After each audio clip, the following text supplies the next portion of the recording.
This video is sponsored by Skillshare. This video is gonna be a little bit different. It's more of a personal video. I hope that's okay. But I'd like to tell you the story of how I got into Dungeons and Dragons. Most of you probably know, but for those that don't, Dungeons and Dragons, or D&D, is a tabletop role-playing game where a group of players create these larger-than-life characters and go on epic adventures that are orchestrated and arbitrated by another person known as the Dungeon Master, or DM. Unlike other types of character-based games, the players have near complete freedom in terms of what they attempt to do and how they attempt to do it. The outcomes of these attempts are then determined by a combination of the results of dice rolls and the imagination of the DM. I think the easiest description of D&D is basically playing make-believe except with rules. D&D is mostly associated with fantasy and swords and sorcery, but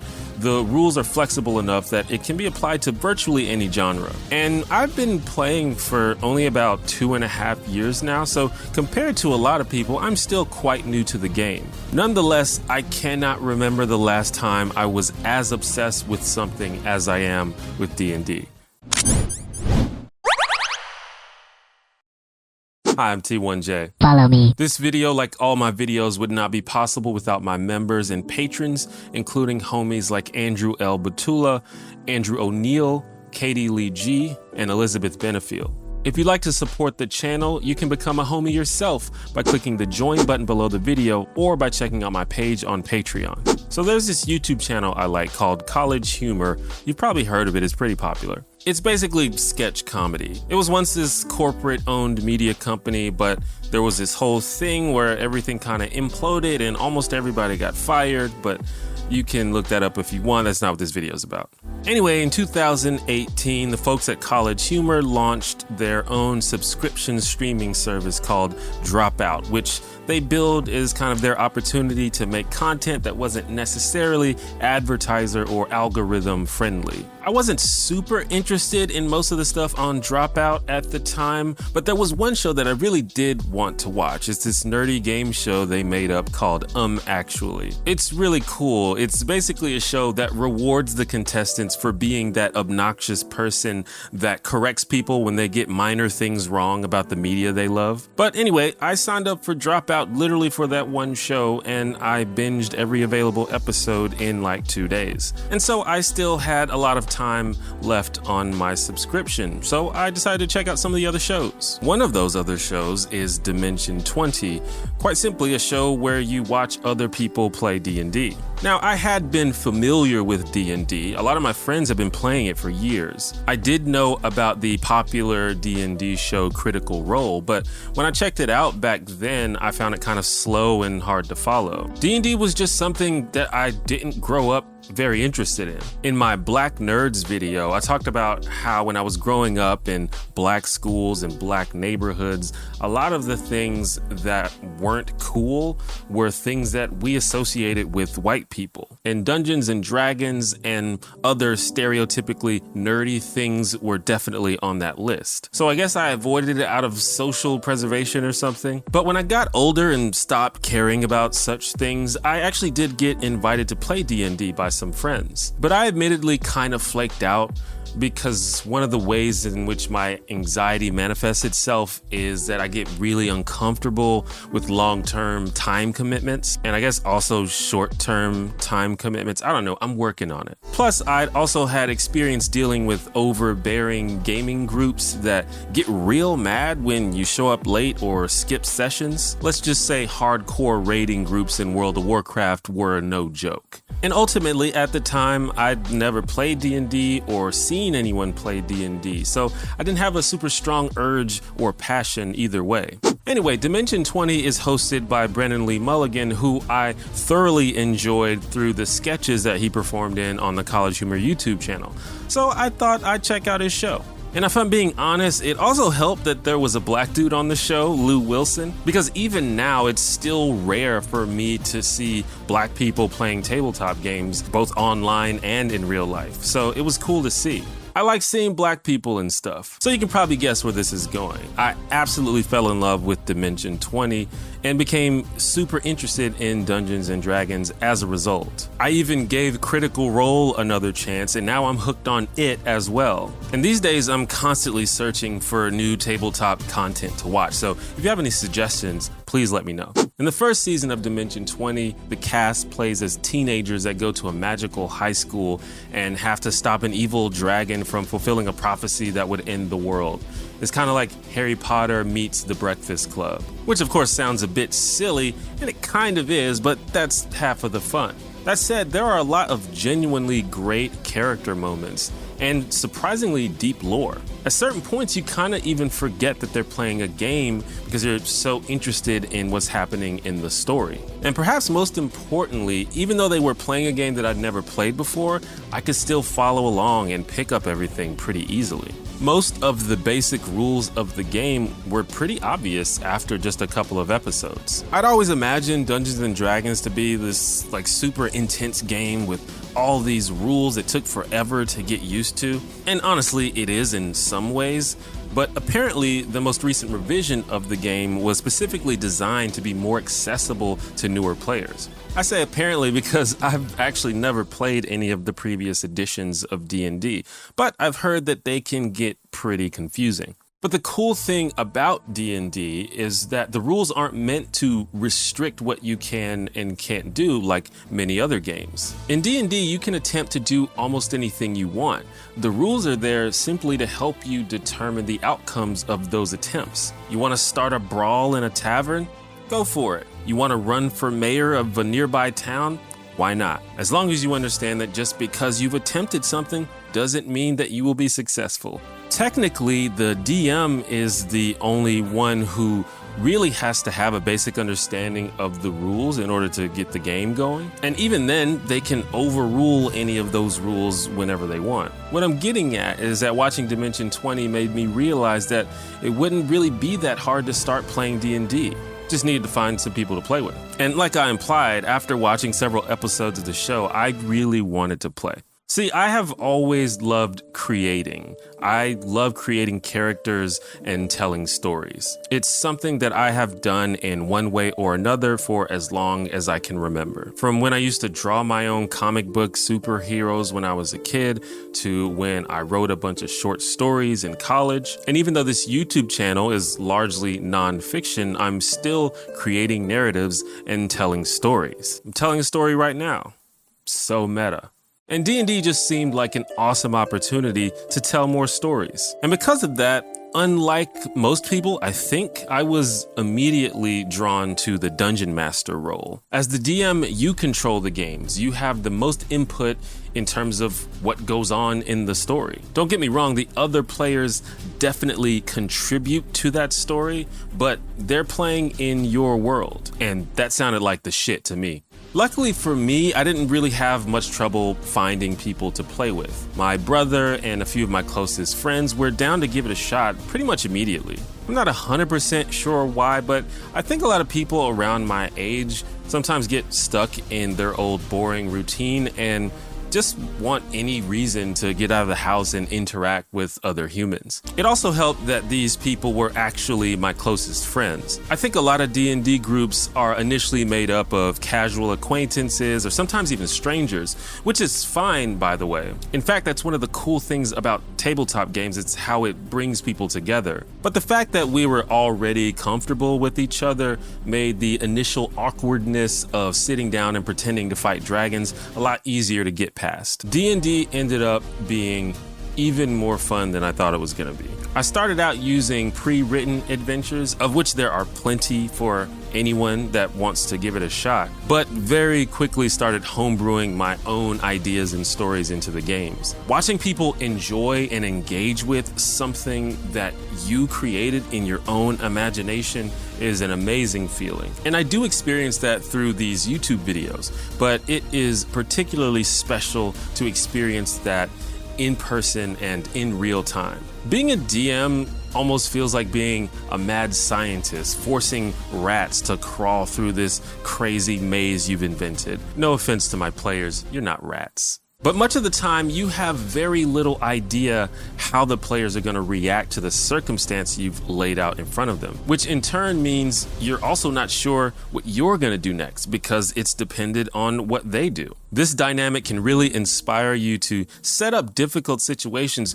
just to see what happens, or at least it inspires me to do that. And the outcome can help you really learn a little bit about your players and about yourself, and maybe about people in general. In the narrative of one of my games, a lot of people in the region are racist against orcs because a specific group of orcs waged a war that devastated the area and the nearby communities. It's of course a little more complicated than that. Plus, a lot of these people conveniently forget all of the wars that have been waged by humans and elves. And one of the players is playing a person with orc heritage and has dealt with harassment and verbal attacks in the game. The thing about it is, this level 14 half-orc barbarian could pretty easily destroy almost any person he met in the game. But of course, that would probably cause more problems than it was worth, so he often just endures the insults. It's a microcosmic example of how individual acts of vengeance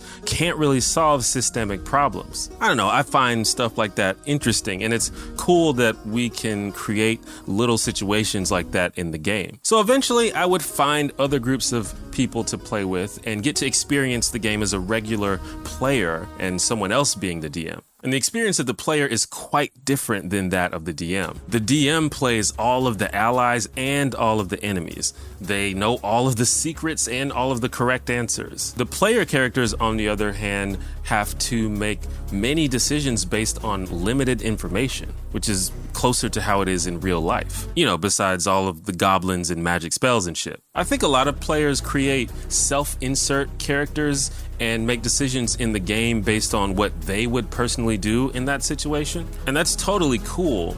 But after you play for a while, you might want to explore playing a character who makes decisions that you wouldn't make. And it's perfectly fine if you want to play a known archetype like a Superman-esque character who always stands up for justice, or a rough around the edges anti-hero who bends the rules to get what they want. But when you're interested in playing a complex, interesting character, you're forced to imagine what it's like to be another human, or elf, or gnome, or whatever. And I think this is an amazing exercise that we should be doing anyway. If we put ourselves in other people's shoes and try to see things from other perspectives, we may gain a better understanding of why people make the decisions they make, even when it's things that we would never do ourselves. And you might be thinking, how are these fantastical stories about wizards and barbarians relatable to real life? Well, it's just like any other kind of fiction. Some of it is extraordinary and requires suspension of disbelief, but most of it is just stories about the human condition, conflict, growth, struggle,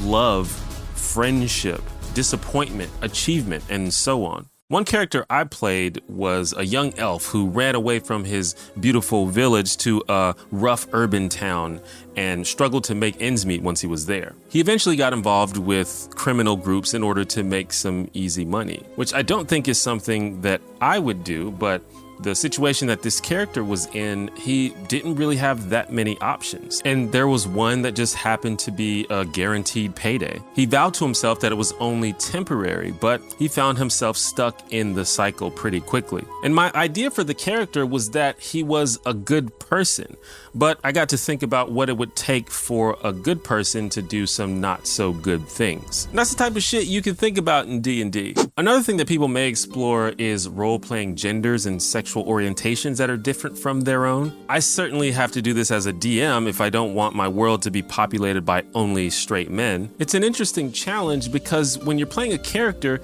you want them to be cool and interesting, but probably also believable as the gender and orientation that they are. But how do you do that without resorting to stereotypes? Well, first of all, in some games, stereotypes are fine. They can be a good starting point. Of course, you don't want to be an asshole, so you probably want to avoid the super negative, bigoted stereotypes. But if you base a character off a well-known archetype of stories, that might work. For example, if you play D&D for even a small amount of time, I promise you will run into someone who's playing a dark and brooding loner type of character. And that's fine, it's a stock character in fiction that's easy to roleplay. Likewise, you may also encounter a lot of flirty vixens or bossy mean girl types. But one thing I've learned, and what you may learn if you try this, is that people's gender and sexual orientation is usually not what makes them interesting. And I feel like it's usually a mistake to focus your characterization on those aspects specifically. But as I said before, it can be an enriching exercise to think about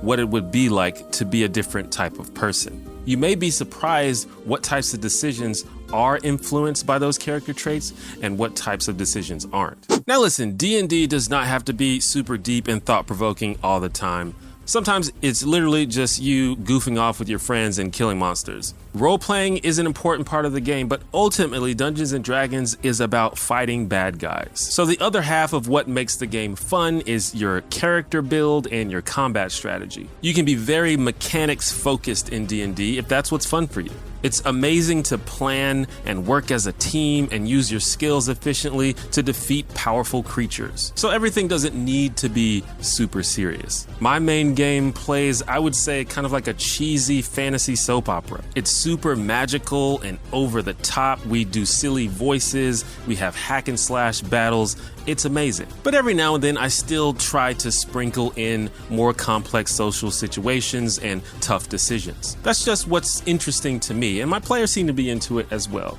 Do what works for your group. I should also say that while my experience with D&D has been mostly amazing, it is possible that you could run into a problematic player that makes the game uncomfortable or unpleasant for everyone else. Hopefully this can be solved through communication, but I just want to be honest about the possibility. When you give people the freedom to behave however they want with no real-world consequences, some people might abuse that privilege. However, in my experience, the D&D and tabletop community at large has been extremely wholesome and welcoming. And I think it's the nature of these games that facilitates that. It's surprising how quickly people become attached to these made-up characters and the made-up friends and family of these characters. You really end up wanting your group to succeed and thrive. So you don't want to be that person at the table who's ruining the experience. I also want to emphasize that while D&D is the most popular tabletop RPG, it is by no means